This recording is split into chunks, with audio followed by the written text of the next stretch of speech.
guess I primarily started the site because I hated my job. I had been a journalist at one point. I'm gonna load up the site while you're talking. And for those of you that don't know about Brownstoner, it's I guess primarily a real estate site, but the thing in New York City, real estate is kind of everything. So it ends up being a site about anything that impacts real estate or impacts people who live in real estate or anything that impacts communities. So restaurant openings or new bike lanes going in, kind of infrastructure, the built environment kind of stuff. But it really ends up being a big local blog for Brooklyn without like stories about kids' soccer games and stuff. So one of the things people, and this was alluded to earlier, one of the things people know about your site is you formed a partnership, right? Not too long ago. Yeah, so I guess the revenue history, you can sort of break it up into 3 stages. One was from late 2004. Well, I didn't really. I started actually on Blogspot for 3 months in 2004. I made sure I had the URL first, but I didn't want to spend any money on it first. So I started on Blogspot for 3 months, and then between Christmas and New Year's, I had paid someone $1,000 to design, I guess, a movable type site. And at that point, I started a new, just a painful job at Merrill Lynch in early 2005. And I basically look back on the next 2 years. I didn't even think about advertising for the first 2 years. So that'd be the first thing I tell everyone is that don't even think about it, because you're not going to be, the amount of time you're going to spend trying to get a few $100s in revenue is not going to be worth it. You should be focused the first couple of years completely on editorial quantity and quality and community building. And so for those first couple of years, I was able to I spent probably half my time at the office secretly blogging. I had two trading desk screens that were angled like this, and depending on where various superiors were standing in the room, I'd move my movable type thing to the other side so no one could see what I was doing.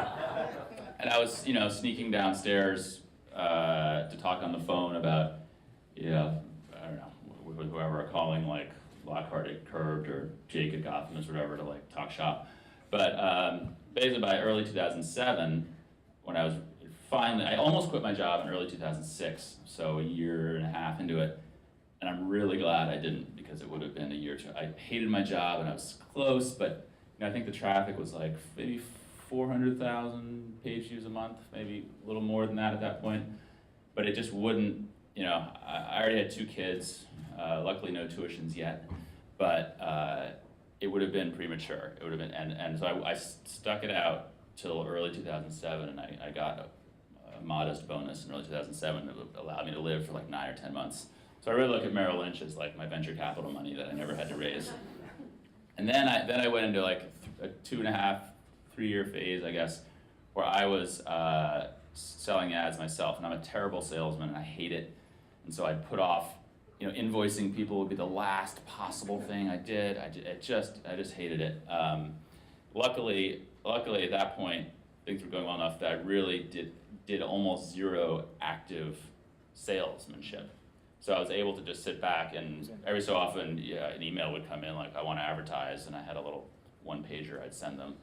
And was able to, cobble that together. And I sort of, on my own, I got the site to, I think probably about $20,000 a month revenue. But I hated it, and also what happened between 2007 and 2010 is that the real value for the site was I ended up starting this flea market business that now completely, the blog is almost irrelevant in terms of ad revenue. So in about 2010, I outsourced. I cut a deal with a company called Blank Slate, which is in Dumbo in Brooklyn, and they sell advertising for a number of local sites at this point, but I was kind of their first, and I think I'm still their biggest site. So they do all my ad sales and actually all my tech support and development. So I don't have to think about it. And honestly, the last couple of years, I've written very little for the site too, and it's so I have a full-time managing editor and 1 full-time reporter and two part-time writers on the site right now. And I kind of write maybe 1, maybe 2 posts a day and stuff, but I'm not nearly as engaged with the community as I was in the beginning. Those first 3 years, I was just living and breathing it all day long, and it was really important to be in there interacting with commenters and people. I think that sense of enthusiasm is really contagious, and that was part of what made the site so great back in the day. I was living and breathing this, all the time. So we'll turn to your questions in a minute. If you have them, get them ready. You mentioned the flea market. Can you just say a word about that? How does that fit in, or how did you come up with that idea? Well, it wasn't really, there was no grand master plan. In retrospect, I realized that a lot of bigger media companies do have big events businesses, right? And I didn't really think of it that way at the time. At the time, I just had always liked flea markets. I'd been living in Brooklyn for 4 years and thought it was kind of silly that Brooklyn doesn't have a big flea market. So I went and found the biggest space I could and went and talked to the local city councilwoman, and she introduced me to the principal of the school, and lo and behold, he likes flea markets and started. But that was the monetizing the audience there. I put up one announcement on Brownstoner in October 2007 that, hey, I'm going to start a flea market next spring. In the first 48 hours, like 80 or 90 vendors signed up. So it's something that would have taken someone, 20 years earlier, if you wanted to start a flea market, we're putting up flyers on telephone poles, it would have taken you, we launched on opening day with 150 vendors, 20,000 people came, and it was all just this one post on the site that then just kind of went viral, and other blogs picked it up. The Times did a cover story, the style section, about all the cool looking hipsters on the second weekend of it, and New York Magazine was doing featured vendors before we even opened and stuff. So just kind of, it was a bit of, partly, most success in life is part luck and part skill. And it was definitely a timing thing, kind of a zeitgeist thing with Brooklyn. And that's now gone on to, the food got really popular at the flea market, and we ended up creating a spin-off market called Smorgasburg. So now every weekend we have 2 flea markets and 2 food markets. A total of like 500 vendors every weekend across those 4 markets. So that's really the money machine versus the blog. But what would be a couple tips? So we've heard from a couple local sites, other niche sites. What would be a couple of quick tips from your experience having built these to someone kind of thinking about starting one of those kinds of events? Well, about events or about either this kind of. Yeah, I think my first thing was that don't even think about it as a money thing for the first couple of years, because if you can get it to back as opposed to when I was doing this in 2007. When I went out to start selling ads myself, I think maybe Federated Media had just sort of started, but there were not a lot of options for me to go to someone and say, hey, please sell my advertising. And I had a couple talks early on with like New York Magazine and The Observer. There's some way we could work, and you can sell my ads because I hate this and I suck at it. But there really weren't a lot of options. But now, if you spent 2 years and built a site with 500,000 pages every month, you'd have a number of options for ways to monetize it that you didn't have back then. So I would just say, put your head down and pour everything into it editorially. And the most important thing you can do blogging-wise is to be very consistent about how much you're posting. Like death knell of smaller sites, I think, is when you can tell someone has 3 days where they're really into it, and then if you come back on that 4th day, you're expecting to see the 3 or 4 posts a day, and then all of a sudden, someone's kid got sick and there aren't posts for 2 days. That really is a killer, I think, and it makes the site look really unprofessional. And I managed those 2 years when I was working at Merrill Lynch. I never once missed an 8:30 a.m. post. I never once missed a minimum of 5 posts in those early days. That that took a toll a little bit on my family sometimes, but I was obsessed with it. I think that's incredibly important. That consistency and regularity. So questions from you guys. What are you wondering about? What else Crystal? I'm curious about the partnership with Blank Slate and what kind of profit sharing there is there. How that Yeah, it's profit share. I don't. I think every deal there is different, but it's they do all the work and all the invoicing, and they take a healthy percentage of the ads. But it's I would say that I'm selling a lot more ads and I'm making slightly more money. A good bit more money than I was, but doing none of the work. So it's been a good trade, and I think we're also starting to see. It takes a while to put some of these, because since we're real estate oriented, it's taken a while to build out some of the relationships and networks on the real estate side. So I think a lot of that work is sort of becoming to roost now. So I'm pretty optimistic about it. No. Hey, Jonathan. Noah Rosemary. I run a site called Narratively, and you guys have kindly linked to us several times. Sent us a lot of traffic. So Okay. thank you. Wondering, with regard to essentially it seems like two businesses. I mean, you have the blog, and then you have the Flea and Smartersburg. Do you treat them as separate businesses? I guess technically, is it under one umbrella, under the same LLC or Inc? Ultimately, I guess it's all about. There's actually a couple other businesses. We do the concessions, the food and beer concessions at Central Park Summer Stage, because the food at the flea market got so popular, we got picked to do that. So I'm actually in the beer business. And last year I became a real estate developer too. I bought the old Studebaker service station in Crown Heights that we're converting into office space, and I'm doing a beer hall on the ground floor and stuff. So it's a number of balls in the air, but I guess ultimately they're all under the same umbrella. But I treat them at this point, the publishing business and the markets business, those are the two main things, let's say, reasonably siloed, because they're different employees who have different financial interests in those different lines of businesses. So I need to think of them as, they're very complementary for sure, but I think of them as, I don't know, related but separate, I guess. The second part of that question, with regard to being complementary, when you first started the Flea, and that was essentially the second business venture you were doing. Right. How were they complementary? I mean, did you use the blog? I'm sure you used Brownstoner to promote the Flea. Yeah. Could you use the Flea somehow to get people back? And in fact, I actually, I definitely used it a lot in those early, to get, as I said before, to launch it.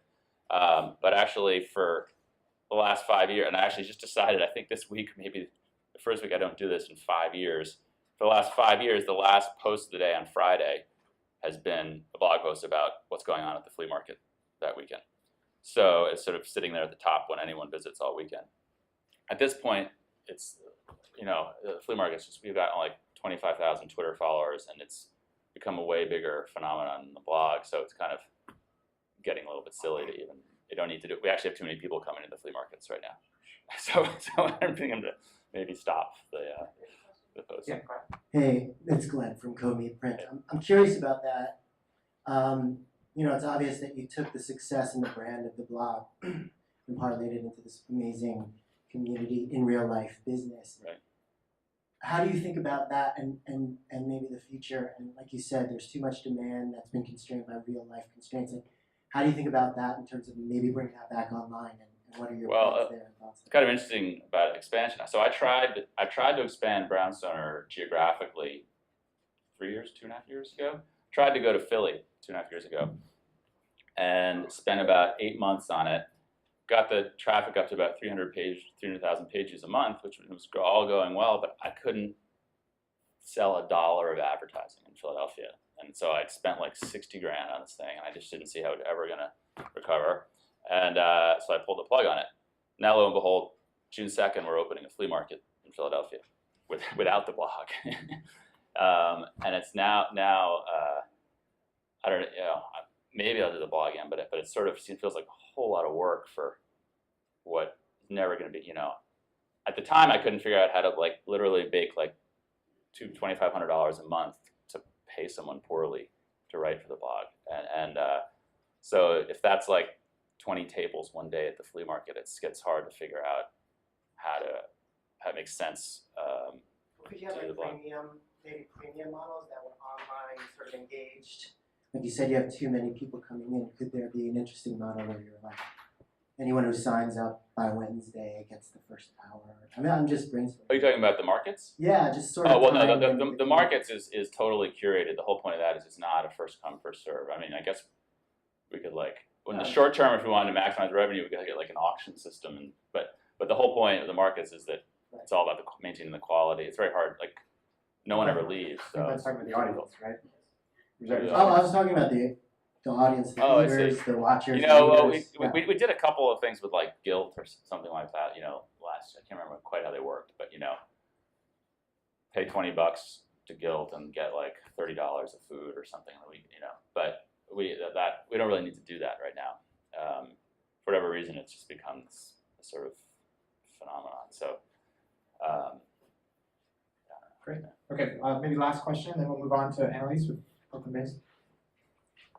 and not to be an ass or anything, but it sounds like maybe the blog or the website as a revenue stream, whether it's personal income or whatever, seems like maybe it's exhausted itself or it's drying out. Whereas the events are blooming.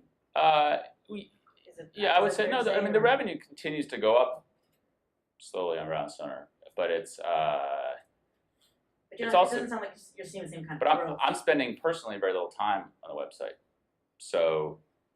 And is it seeing the same kind of growth that? No, the website I would say is really the last 3 years has not grown very much. But it's it's really only Brooklyn. So at a certain point, I kind of feel like at this point after 8 years, the brand is pretty well known. If people aren't reading it, they're probably I don't know what I'm going to do to make them start reading it. But it's big enough and it has a lot of complementary things. It's sort of both even just professionally as a way to like open doors and meet people to do other things. A lot of people still, even though the flea market business is so big, there are a lot of people in Brooklyn, whether they're business people or politicians or whatever, they still think of me first as Brownstoner, because there was 3 years when no one even knew my name because I had to do the whole thing anonymously. So it's still kind of such an integral part of my personal, who I am, really. And those lines are so blurred when you're kind of living and breathing your business. So it would be I still think of it like as my baby too. It would be very hard to imagine, even if someone showed up and wanted to pay me a lot of money for it, which I'm not expecting, it would be hard to let it go because I feel like it kind of is me. So. Great, thanks, John. All right.